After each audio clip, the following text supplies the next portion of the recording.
Hello, welcome to my channel, The Hebrew Bible. This is Moses Gumadi, and in this video we'll continue with the series we began earlier on the biblical Hebrew grammar. And in this particular episode, I'll deal with the nouns and particularly gender and number. In the previous video, we looked at the nouns and we considered that the nouns will have types, different types of nouns, proper nouns, common nouns, gentilic nouns, etc. We defined them and gave some examples. And we said nouns have gender, masculine and feminine. Some nouns could be either, depending on the context, they can be masculine or feminine, but they look the same. There is no neuter gender in Hebrew. And you can also have, in terms of the number, you can have singular, dual, and plural. And the state is absolute and construct, which we will deal with a bit later on. Today, we'll look at the gender and the number. Masculine, feminine, singular, dual, and plural. Okay. Let's take a few examples. And let's begin from the right to the left as we read in Hebrew. And our first example is the horse, sus. Sus means horse. This is a masculine noun, singular noun. Okay, these are all singular nouns that you see here on the screen. So sus is a horse and the female horse is a mare, and so susa, it ends with kamatz he. So if you append kamatz he to the sus, you get susa, that's mare. Now let's take the second word, which is ish. Ish means man. Now, if you add a kamatz he, it becomes isha, isha. However, just notice there is an extra dagesh added, okay, and that's woman. Isha is a woman. Navi is a prophet, Navi. And nevi'ah is a prophetess. Not the vowel changes. The nun had a kamatz, now it becomes a shwa. And that's because Navi here, I think, because the stress is on the last syllable here, that's why this reduces from kamatz to shwa. Nevi'ah. So again, kamatz he. Notice the kamatz he, and kamatz he. So that's what makes a noun feminine noun. Also, the word for king is melech, and the feminine form is malka, kamatz he again. And the changes in the vowels are evident here. Melech, the segol becomes a patach, and there is a shwa here, a closed syllable. Mal ka, this is ka, not kha, because there is a dagesh inside. Remember the begad kefat letters. This is melech, this is malka, not malcha. Malka, queen. Okay, so all of these are singular nouns, and we have the masculine form on the top and the feminine form on the bottom. And the feminine form has a kamatz he. So that's a very good recognizable pattern to recognize feminine nouns. However, just remember that's not the only pattern for feminine nouns. There are different types of nouns as well. Let's look at a few more examples. Now, let's take the horse, right, and look at the number now. Singular, plural, and dual. Masculine and feminine. The top row is masculine, the bottom row is feminine. Here we have the singular column and the plural and the dual. We'll again start from the right to the left. Sus is horse, susa is mare, the feminine. Now the plural of that is susim. Hirik yod mem, susim. And for the feminine plural, we have susot. So remember this. This pattern is a very important pattern because whenever it's a masculine, you'll generally have a hirik yod mem, susim, im, ending, like Elohim, im and susim, that ending with im is plural. And if it is feminine, susot. You know, Adonai Tsevaot. Tsevaot is hosts. Tseva is host. Tsevaot. So similarly, susot. Ot shows a feminine plural and im shows a masculine plural. And that's a general rule for many nouns, most of the nouns. But again, there are exceptions in Hebrew, which we're going to look at too. Now, interestingly, we also have a dual form of number in Hebrew, which is susaim. Note that the consonants are the same, only the pointing or the vowels are different. This is susim, this is susaim. Aim sound is always dual. Shamaim. Okay, that's dual, that is heavens, but that's a pair of heavens, strictly speaking. These are pair of horses or two horses. If it is feminine, susataim or susataim. Okay, so this is how the regular pattern of plurality and femininity, masculinity, okay, that's how it shows up in Hebrew. All nouns have gender, all nouns have number. There's no exception. Okay, let's look at another example, which is Navi, prophet, which we already looked at. Prophet and prophetess. Navi and Neviah. Neviah. And the plural form of Navi would be Nevi'im. Nevi'im. Again, Chirik Yod Mem. And notice the schwa instead of the kamats, because the stress is on the last syllable, therefore it changes. In terms of the prophetess, Navi'ah would become Navi'ot. Navi'ot, which is, they are prophetesses, plural, feminine. So im and ot pattern continues, as we have seen previously. Susim and susot. Similarly, Nevi'im and Nevi'ot. Okay? Right, so far no problem. But there are some exceptions in the plurality. Now let's take this example of Ish and Isha. Ish is man, Isha is a woman. Now what is the plural of man? We would expect it is Ishim, men. Well, this is not the regular form, Ishim. I'm going to tell you what is the regular form. However, this form does exist very rarely, and that is in 3 locations in the Bible. Only 3 locations. Very rare. So Ish becomes Ishim, but Isha doesn't become Ishot. This Ishot word is not there for women. In fact, even Ishim is not normally used.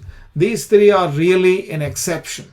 So this is an exception situation. We are not having here, Chirik Yod Mem as a plural and Vav, Cholam Vav with the Tav, Ot for the plural of the women. No. Instead, what we have is Anashim and Nashim. Ish is the man and plural is Anashim, men. And Isha is a woman and Nashim is women, plural. Women, woman and women, plural. Okay, Anashim and Nashim. It's very interesting. The Nun has entered, right? And look at the change in the vowels. Wherever the change in the vowels are there, I have indicated. Let's look at another exception. We said earlier that if you end a singular masculine noun with a kamatz he, then it becomes a feminine. Well, that was the case previously. But let's take this word for son, which is Ben. Ben is son. Now, Ben is not Bena, or Bana is not a daughter. The daughter is Bat. Ben and Bat. So, we have Ben and Bat, and what are the plural forms? Banim and Banot. So again, im and oth continues. And notice the nun here. The Banot,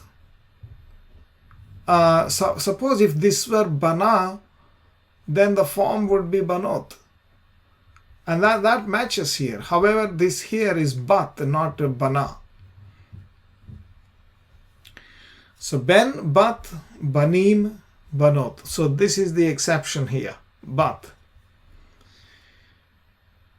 So these kind of things are encountered. So how am I going to really know whether something is plural or singular? As I said in the previous episode, I told you, like, if you go to the Blue Letter Bible and look at the Hebrew text underneath the English text, you'll see the Hebrew letters, Hebrew words, click them, and it will give you the morphology. Within the morphology, it will tell you whether it's a noun or a verb or an adjective or whatever. And it will also give you whether it says plural or singular or plural or dual, and whether it is now masculine or feminine. Okay, that's how you can know it. Let's look at a few more exceptions. All the green ones are feminine, and the blue boxes are masculine. So I'm going to show you singular and plural. The top row is singular, the bottom row is plural. And green ones are feminine and the blue ones are masculine. Now look at this new word here, shulchan. Shulchan means table. Shulchanot are tables. So you would think that shulchanot, because it ends with ot, this must be a feminine verb, a feminine noun, but not really. This is actually a masculine noun ending in a feminine form, shulchanot. It's an exception. We have to live with, I think that probably not many, but this is a good example of shulchanot, tables. Now let's take these feminine examples of woman. Isha becomes nashim. And nashim, instead of say nashot or ishot, instead of saying ishot, it is nashim, and ends with im, hirik, yod mem, similar to the masculine plural. And this is not masculine, this is feminine. Similarly, for city, the word for city is ir, ain. And ir is city, and arim are cities. And im, again, looks like masculine plural, but the word is actually feminine. Both the words are feminine. Similarly, the word for ear here is a shana, is a feminine word, and shanim, plural of shana, is again feminine. So what we see here is that masculine ends with oth and feminine ends with im. These are a bit exceptional words, but that's not the regular pattern, right? Usually we see im as masculine ending and oth as feminine ending for plural. Right, so let's look at the examples from the Bible. The first verse of the Bible, Genesis chapter 1, verse 1, Bereshit bara Elohim et ha-shamayim ve'et ha'aretz. Elohim, im, is plural. However, note that the verb bara is singular, therefore Elohim is taken as a plurality but unified in the as a singular because of the verb bara. Now this noun hashemayim, the ha sound is an article. We'll talk about the article later on in another video. Shamayim means heavens, And here you see the dual form, aim, shamaim. Okay, that's a dual form. Some people think that, this probably is derived from maim, which means water, waters, and like waters, shemaim, or thatness of water. You can interpret all that. But anyway, shemaim means heavens, and that's a dual. Elohim is plural. Let's read this verse in Genesis. Down below somewhere, one of the verses, I actually forgot to give you the verse number, where God basically says, let there be lights in the firmament of heaven, the sun and the moon, those kind of things, right? Vayomer Elohim Yehi me'orot birkiya hashamayim lehavdil ben hayom uven halayla. So let there be lights in the rakia, that's in the firmament of the heavens, hashamayim, me'orot, that's the plural noun, plural, feminine noun. Hashamayim, masculine, dual noun. These are heavens. Me'orot are lights. Or means light. Orot are plural lights. Me'orot is a noun form, light-giving objects or light-giving sources, you can say. Me'orot. Right, so Vayomer Elohim Yehi me'orot birikiya hashamayim lehavdil ben hayom uven halayla vehayu leotot. Otot. Ot means sign. Otot is again plural feminine. Otot. Ul moadim, moed. Moed means appointed time or appointed place. For example, the tent of meeting in the wilderness, or a tabernacle of the meeting of witness, is ohel moed. Ohel moed. Moadim. This is again plural. Ul yamim. Veshanim. Yamim is a plural of yom. Here we have hayom. Yom means day. Yom's plural is yamim. Okay? That's why you have double M ending there. Yom, yamim. The vav is gone. Shana means shanim is plural feminine. This is an exception, as we talked about. So we have a lot of plural examples. Me'orot is feminine plural. Shamayim is dual, masculine dual. Orot is feminine plural. Moadim is masculine plural. Yamim masculine plural. And Shanim feminine plural. That brings us to the end of this lesson. Thank you for watching. Please do like the video and make your comments. And please do subscribe to the channel. Click the bell icon so that you'll get notifications when I release another video. Until then, see you and have a nice day. Thank you very much.